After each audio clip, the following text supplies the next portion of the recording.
Hi, John Bolsonaro here, talking to you about the future of gaming. So throughout this lesson, just be thinking about the original game, and I suppose, well, gaming as a whole and where it's sort of going. Where do you think it might be in 5 years, 10 years, 20 years, that sort of thing. Let's begin. So focus looking at the hardware, I suppose, of consoles and the peripheral devices, so the devices that go with the consoles, right, like the controllers and steering wheels, other sort of stuff like that. The games and developers in the industry. Okay. So consoles first up. Atari is working on a brand new console, which is really cool. Sort of using PC technology. Some cool pictures and things. PSP, and the PSP is all like it's all touch screen instead of the buttons. So you're replacing like physical buttons with just a screen, and then just sort of virtualizing the buttons almost. That way you can sort of configure where you want the buttons almost, I guess, to make it more comfortable for yourself.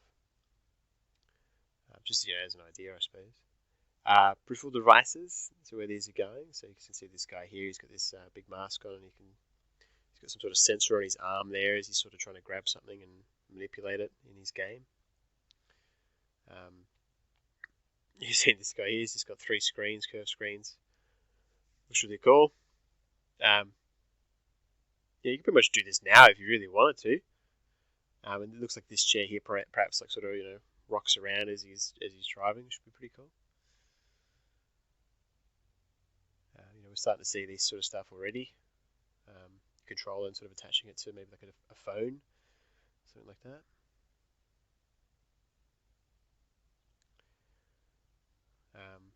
Like fully immersive virtual reality where you jump into a little box and it sort of takes you to a different world or into a game or something like that. Again, this looks like a virtual reality type thing, perhaps where these sensors are used, or they're going to show a light up there or something like that. And that way you'll be able to interact with whatever game you're playing. It's pretty cool. Controller, glove that you've got there. A VR bubble. It looks like something on the ground there. You can actually like sort of run, so that way you're running, but you're staying within the ball, which is always one of the issues now with VR is how you can physically move without moving in the real world, I suppose. This is one of the ways they're trying to solve it. So if you had a ball that was like rolling, like a hamster wheel, right? You can sort of run without, moving location.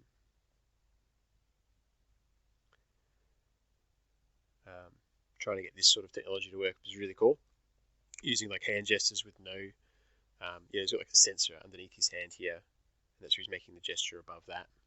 Or perhaps he's got some sort of webcam or something like that that's sort of detecting his hand and the signals that he's making with his hand for a game. But this sort of looks more like 3D modeling or something that he's using, which is cool.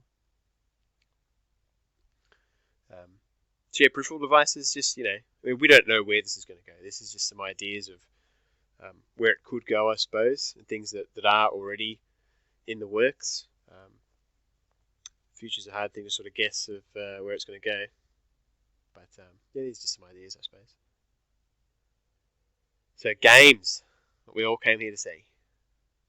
So where are these going? Cloud games. Okay, so putting them up in the cloud, fully cloud-based. That way you can access it anywhere in the world, sort of thing. You can make games easy to access. You don't have to wait for updates. You don't have to update your console or update your PC because all of the game is based up in the cloud. So it's always like the latest version, and it's almost just like you just got like a stream that goes to your computer, and that's sort of what you play from computer or like phone or whatever else it might be. Games should be cheaper and like super easy to access. I'm picturing like a Steam type setup. Hey, so what are your games there, or Epic Games Launcher, or like whatever else you use. Similar like Netflix, Stan, etc. You just jump on and go, I want to play that game, I'll play it now, and you go through and you're playing it. just streams, you know what I mean? Social, collaborative, VR. So virtual reality is often seen that isolates you, by yourself in a small space. It isolates you. But what we're trying to find is a way that we can sort of keep this more social and collaborative. As you can see in this image here, as people are interacting with each other, it looks like they're playing volleyball or something like that. But they need to be aware of where they are virtually and where they are physically. And luckily in this game it looks like those two are the same, I suppose.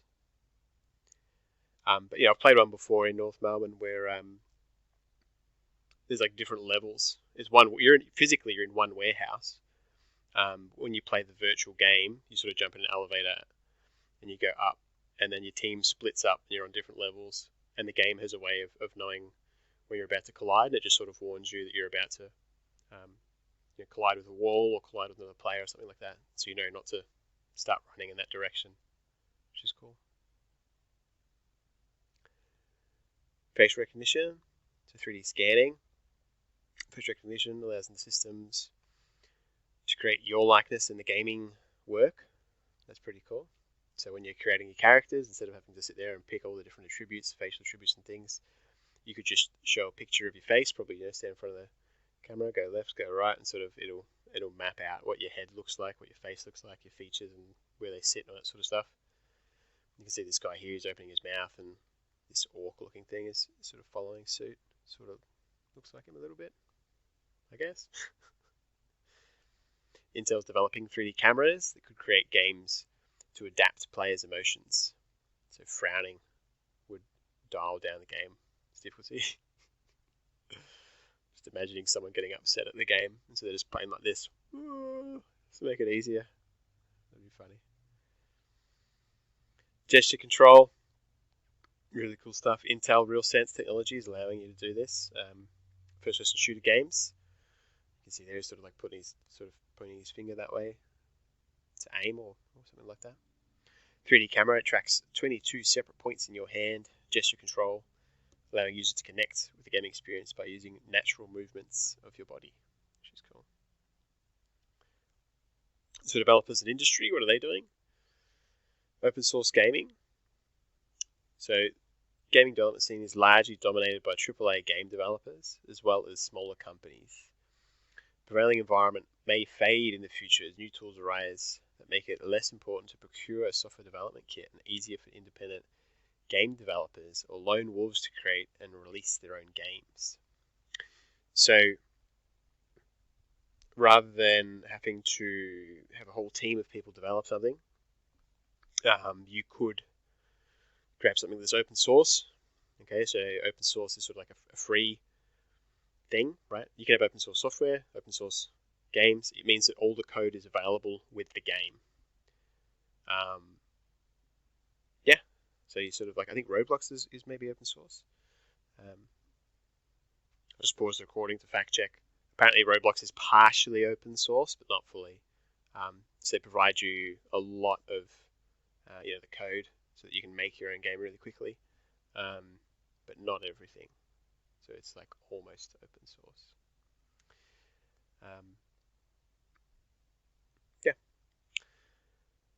Outside of actual developers, the gamer community has shown itself to be more than capable of making extensive modifications to existing games and creating breakout indie hits. It'll be interesting to see where open source development takes gaming in the future. So we've already seen plenty of games that have got really cool modifications made by users, right? I'm thinking things like Skyrim, games like that, how players can create their own worlds and sort of share them. It's not technically open source, but it is in the spirit of open source, I suppose. It is sharing the developments. Cool. So, activity 1, conduct research on one console or peripheral device that is emerging in the gaming industry.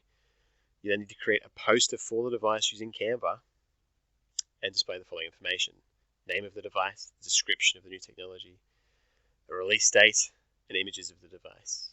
All right, a lot of this could become quite creative if you can't find exactly what it is you're looking for. You may you might start creating your own peripheral device that you might like to see, which would be really interesting. And the other activity, if there's time, if you run out of time in the lesson, don't worry about the second one. But if you got time, this one here. So, what do you think video games will look like in the future? How do you think they'll be played? Design your own console, and/or device, peripheral device. Use your imagination. Annotate, label your design. So probably hand drawn, but if you want to use paint or something cooler, like that's fine too. And that's it. Just put all your work in OneNote, or email through. Thanks for watching.